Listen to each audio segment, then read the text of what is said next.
Shalom, puji Tuhan, Bapak Ibu Saudara sekalian, saya bersyukur kita boleh kembali berjumpa dalam kebaktian baik melalui online yang ada di rumah kita masing-masing dan juga saudara yang ada di tempat ini. Tanpa terasa kita sudah ada di bulan ke-11 ini saudara, dan tidak lama lagi kita akan menyambut Natal. Dan kalau kita ikuti waktu ke waktu begitu cepat sekali berlalu. Kita bersyukur hari ini boleh berjumpa secara bergiliran di kebaktian onsite masih sangat terbatas. Mohon maaf, jadi kemarin kalau nggak salah banyak yang tertolak karena kita kapasitasnya hanya 53 dan mohon bersabar. Kalau Tuhan kehendaki semua lancar, nanti stage yang kedua kita akan pikirkan di jam-jam berikutnya dalam kebaktian, khususnya di Renwick pada awal tahun depan.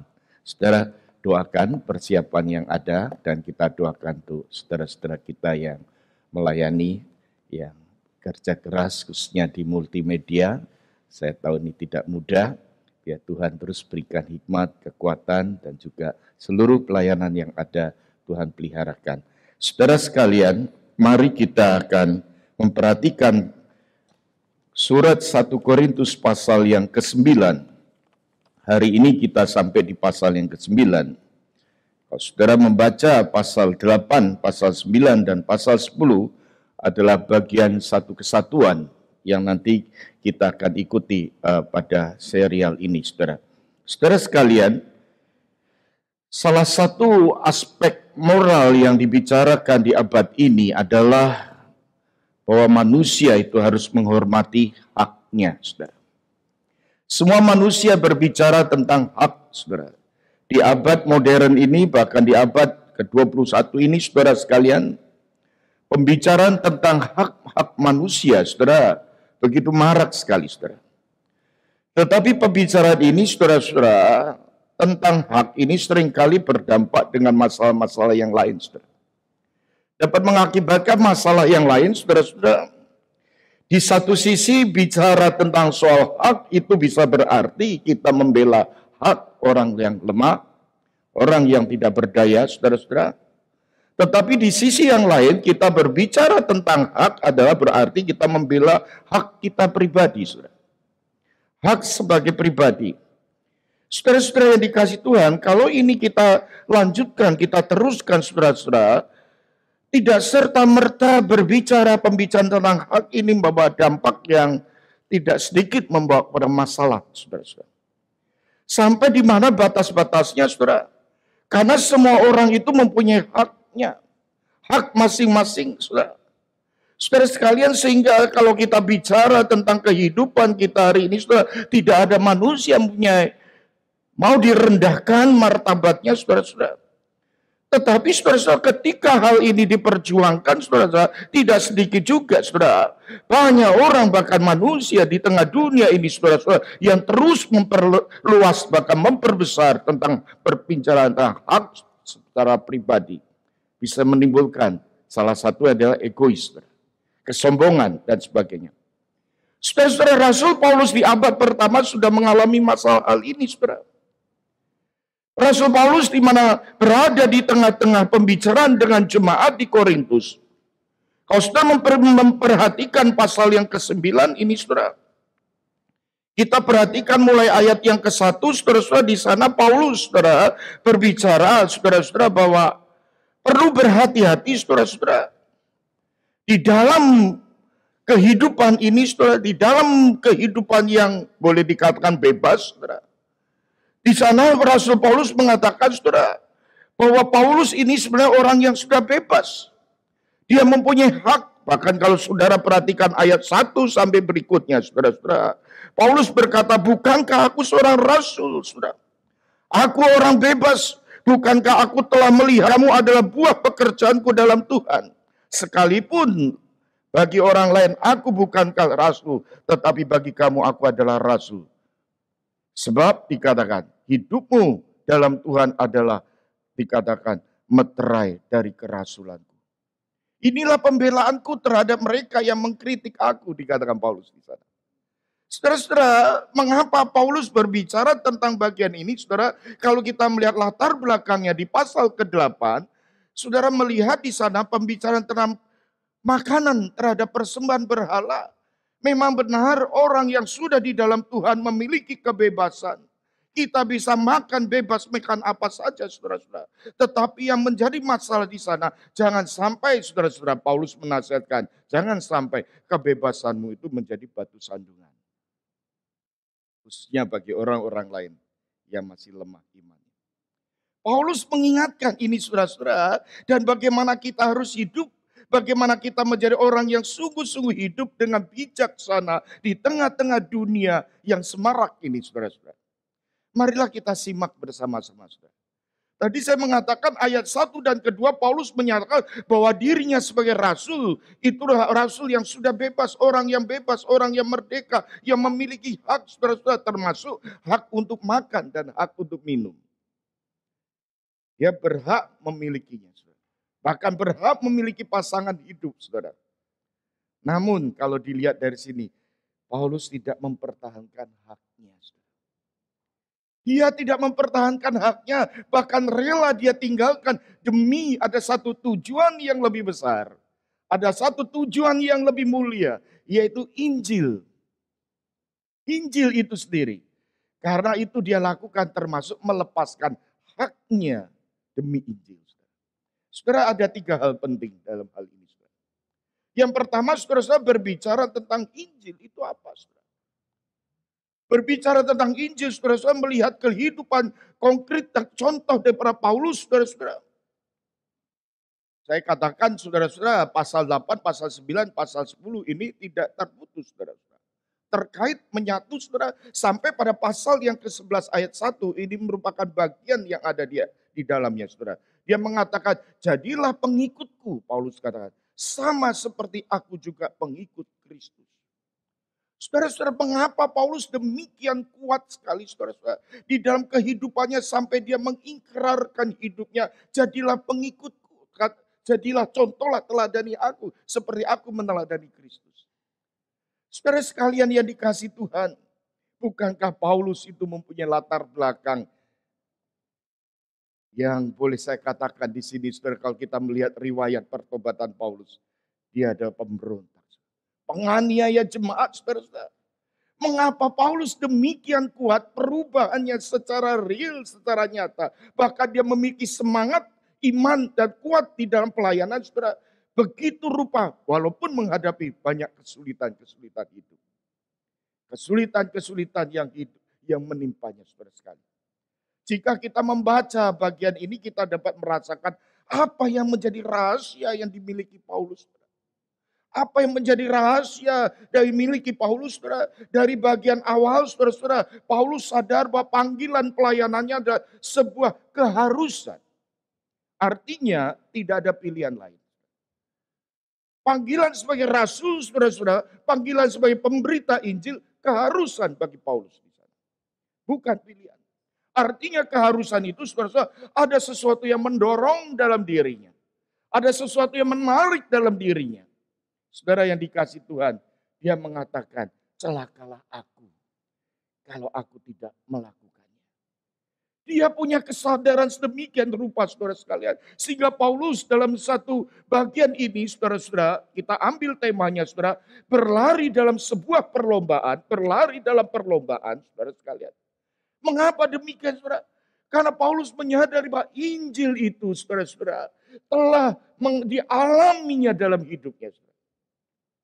Ayat yang ke-19 itu dikatakan, sungguh pun aku bebas terhadap semua orang. Aku menjadikan diriku hamba dari semua orang, supaya aku boleh memenangkan sebanyak mungkin orang. Bapak Ibu Saudara sekalian, Paulus rela melepaskan haknya, saudara, demi Injil. Saudara. Bahkan dikatakan bagi orang Yahudi, aku menjadi orang Yahudi, walaupun orang Yahudi membenci dia, saudara. Walaupun dia mau dihabisi, mau ditangkap, bahkan mau dibinasakan, saudara. Tetapi Paulus tetap rindu memenangkan jiwa. Oleh karena apa, saudara-saudara? Injil keselamatan itu, saudara, menggerakkan hatinya. Mendorong hidupnya. Inilah panggilan Paulus. Inilah panggilan seorang hamba Kristus. Saudara sekalian, kalau kita memperhatikan Paulus di sini, saudara sekalian, yang menjadi alasan utama mengapa dia begitu kuat sekali di dalam berpegang kepada pelayanannya, kepada kehidupannya, saudara-saudara. Dia tidak pantang mundur dan dia tetap dalam kehidupannya memiliki komitmen yang begitu kuat, saudara. Sampai-sampai dikatakan dia rela menjadi apapun juga. Bertemu bagi orang yang di bawah hukum Taurat, aku jadi orang hidup di bawah hukum Taurat, walaupun saudara-saudara dikatakan sebenarnya dia bukan hidup di bawah hukum Taurat. Dia rela menjadi seperti mereka, saudara-saudara. Bahkan dikatakan, saudara-saudara dikatakan, dia rela menjadi orang yang lemah. Supaya apa, saudara?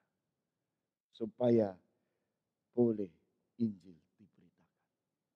Boleh Injil disampaikan, ia menyimpulkan bagi semua orang, aku menjadi segala-galanya. Saudara-saudara, dia melakukan apa yang dia bisa lakukan. Dia melakukan apa yang dia bisa lakukan. Ia memikirkan segala hal dengan satu tujuan, yaitu satu goal, yaitu memenangkan jiwa. Tentunya dengan kebijaksanaan, saudara. Ia, saudara-saudara, Injil disampaikan dengan bijaksana, saudara. Hikmat dari Tuhan itulah yang diperlukan selalu untuk melakukan pelayanan. Dan ini seharusnya juga perlu menjadi satu contoh bagi gereja hari ini. Bagi saudara dan saya, saudara. Yang kedua, kesadaran akan Injil itu. Saudara-saudara, Paulus tadi dikatakan, saudara, tujuannya dalam kehidupan Paulus ini adalah kesaksian Injil itu sendiri. Sehingga dia mau rela menjadi seperti orang Yahudi, walaupun dia bukan orang Yahudi. Dia meninggalkan kebanggaannya sebagai orang yang dikatakan Yahudi tulen, saudara-saudara. Dia hidup rela demi Injil, meninggalkan gengsinya, proudnya, saudara-saudara. Dia rela menjadi orang yang lemah bagi yang lemah. Menjadi segala-galanya. Tujuannya adalah supaya satu dikatakan. Memenangkan jiwa bagi Kristus. Saudara-saudara, Paulus itu pernah berkata dalam Roma pasal 1. Ayat 16-17 dia katakan, saudara, sebab aku mempunyai keyakinan akan Injil. Injil itu kekuatan Allah yang menyelamatkan. Dia tahu Injil itu emas, saudara. Injil itu berharga dan sangat berharga, saudara. Inilah yang merupakan pengalaman utama, pengalaman yang dialami Rasul Paulus ketika dia berjumpa dengan Yesus. Ketika dia berjumpa secara pribadi, dia mengalami satu hidup yang boleh saya katakan transformasi, perubahan hidup, pertobatan hidup. Membawa Paulus seperti yang kita saksikan di dalam bagian ini. Saudara, di Alkitab itu banyak yang mengalami hal seperti ini. Contohnya saja, saudara, dalam Alkitab itu ada yang bernama Sakyus. Sakyus, yang ada dalam pikiran Sakyus adalah uang. Dia tidak mengasihi orang, saudara, tetapi memeras orang lain untuk mendapatkan uang. Ada dalam satu titik di dalam kehidupan Sakyus. Ketika Yesus bertemu dengan Sakyus. Dan Yesus berkata, Sakyus, Sakyus, turunlah, aku akan ke rumahmu, akan makan bersama. Saudara, apa yang terjadi, saudara? Ketika itulah, saudara, ada titik perubahan dalam diri Sakyus. Lalu apa yang terjadi dalam kehidupan Sakyus? Transformasi kehidupan yang bagaimana, saudara? Sakyus berkata kepada Yesus, Tuhan, setengah milik dari seluruh hartaku akan kuberikan pada orang miskin. Setengah. Bahkan dia mengatakan, saudara, kalau ada orang yang pernah kuperas, akan kukembalikan 4 kali lipat. Saudara-saudara, Sakyus berkata demikian, saudara, bagaimana orang yang cinta uang bisa melepaskan uangnya, saudara, bahkan ia akan mengembalikan 4 kali lipat. Itu yang terjadi ketika seseorang yang boleh mengalami Kristus. Mengalami Injil itu, mengalami kehidupan itu. Bapak Ibu Saudara sekalian, kalau kita melihat kehidupan kita hari ini fana, saudara. Saya selalu diingatkan akan perkara ini, saudara. Kita hidup itu rapuh, saudara. Saudara lihat di zaman ini bahkan kita ada di dalam situasi yang sangat sangat genting sekali, saudara. Saya bersyukur di Australia mulai stabil keadaan karena pandemi corona ini. Tetapi saudara, kita tidak boleh diam dan kita tidak boleh lengah, saudara-saudara.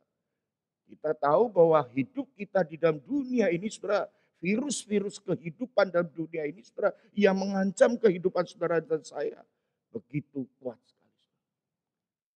Saudara, berapa banyak orang yang menyadari akan hal ini? Saya khawatir. Banyak hari ini orang yang tersenyum menuju ke neraka. Saudara, sangat menyedihkan. Saudara, inilah satu panggilan hidup saudara dan saya di dalam dunia hari ini, saudara-saudara. Masa hidup kita dalam dunia yang sangat begitu singkat kita ada di dunia ini. Kemana kita akan pergi nantinya? Kemana kita akan tuju hidup kita? Paulus menyadari itu dan tidak ada obat, tidak ada jalan lain, saudara-saudara. Hanya Kristus dikatakan di sana. Paulus menekankan tidak ada jalan lain di sana.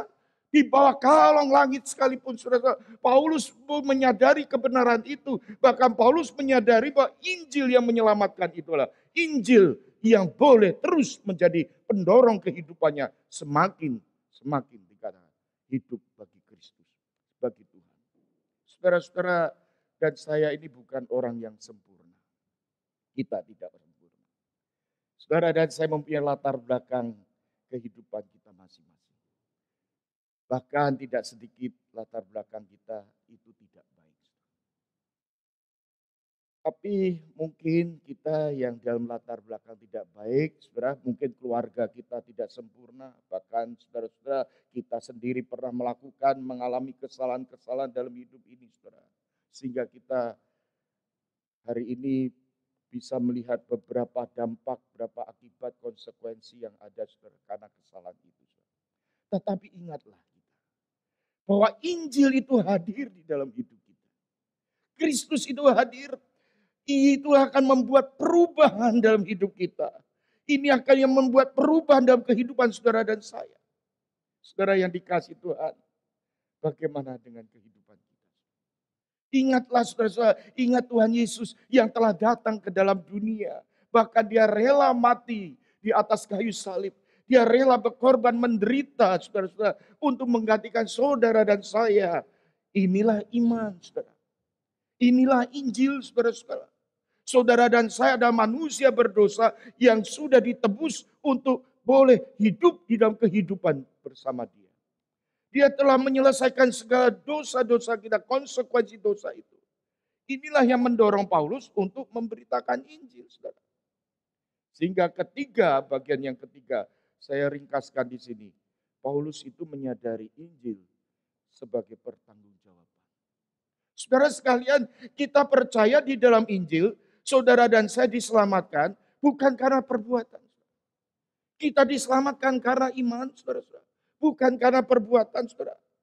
Bukan karena fasih lidah kita, bukan karena kebaikan kita, bukan karena kaya raya kita, bukan karena kecakapan kita, tetapi saudara dan saya diselamatkan oleh karena anugerah Tuhan.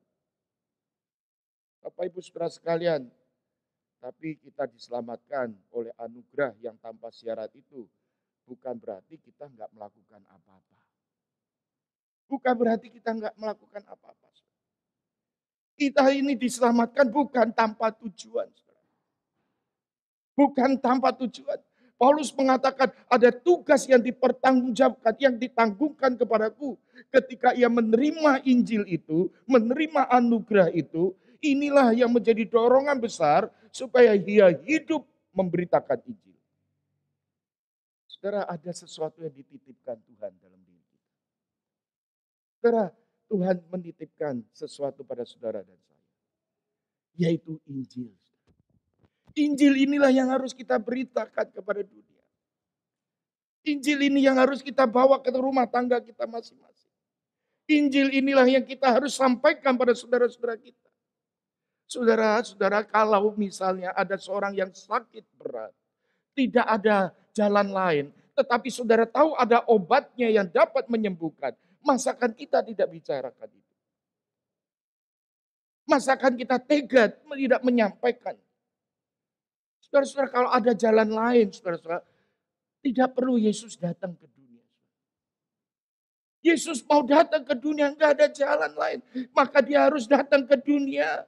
Manusia tidak bisa berupaya dari bawah, tetapi Allah dari atas datang ke dalam dunia. Itu Natal, saudara. Itu di mana Yesus datang ke dalam dunia, berinkarnasi menjadi manusia biasa. Saudara dan saya, kita bisa melihat bahwa ini satu kebenaran yang perlu kita perhatikan. Setiap kali kita berhadapan dengan salib, saudara-saudara, kita percaya salib itu bukan sebuah dekorasi saja. Saya percaya kita menghadap salib, kita diingatkan apa yang Tuhan sudah lakukan. The Lord has done.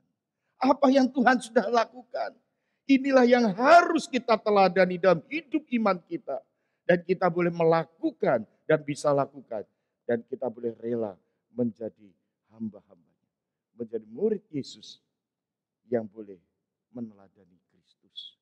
Saudara sekalian yang dikasih Tuhan, Allah rela menjadi hamba, datang ke dalam dunia. Dan mati disalibkan, bangkit pada hari yang ketiga.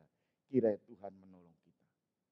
Mari kita berlari, saudara-saudara, di dalam perlombaan ini, saudara-saudara, di dalam perlombaan hidup ini. Dalam perjuangan kita melawan si aku kita, melawan dosa ini, melawan serangan godaan yang ada di sekeliling kita, saudara. Dan saudara-saudara, Paulus mengajak kita, saudara, untuk mendisiplin diri demi Injil, saudara. Ada dua perumpamaan yang dia pakai di ayat-ayat terakhir, di pasal 9 ayat 24 sampai ke 27.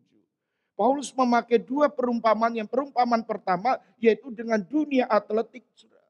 Paulus berkata tiap orang yang turut ambil bagian dalam pertandingan menguasai dirinya. Dalam hal itu yaitu supaya saudara-saudara, orang yang demikian yang bertanding itu demi apa? Demi mahkota. Mahkota yang fana. Tetapi Paulus mengajak kita meminta jemaat di Korintus, larilah begitu rupa. Artinya saudara-saudara, larilah, berjuanglah, bertandinglah, lakukanlah semuanya itu untuk mahkota yang abadi. Bapak Ibu Saudara sekalian, perumpamaan yang kedua Paulus memakai gambaran petinju. Petinju, saudara-saudara, dia mengatakan bahwa dia tidak sembarangan saja memukul. Petinju tidak sembarangan memukul. Paulus tidak ingin kita hanya sembarangan memukul tanpa tujuan, tanpa fokus. Saya khawatir hari ini termasuk gereja tidak punya tujuan, tidak punya visi lagi, tidak punya arah lagi dalam hidup ini. Tapi Paulus mengingatkan kita. Saudara sekalian, kita jangan hanya sibuk dengan aktivitas hari. COVID-19 pandemi ini menyadarkan pada saya pribadi. Mari kita mengambil waktu untuk berdiam diri. Mengambil waktu untuk berkusuk di hadapan Tuhan. Mengambil waktu untuk berdoa, saudara-saudara. Termasuk saudara-saudara, kekristenan itu berfokus kepada fokus yang ada di internal hidup kita. Yang ada di dalam hidup kita.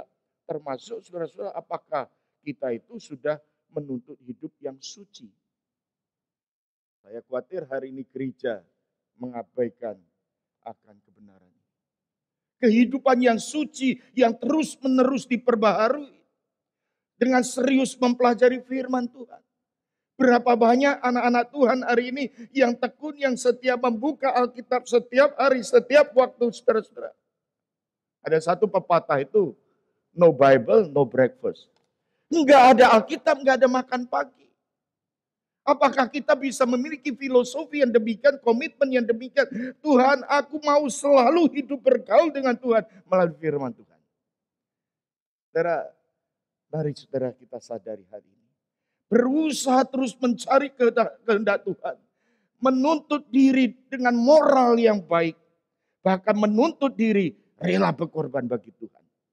Injil menuntut kerelaan hati kita. Meletakkan hak-hak kita sekalipun. Bahkan Injil melatih diri kita. Ayat 27 dikatakan, aku melatih tubuhku.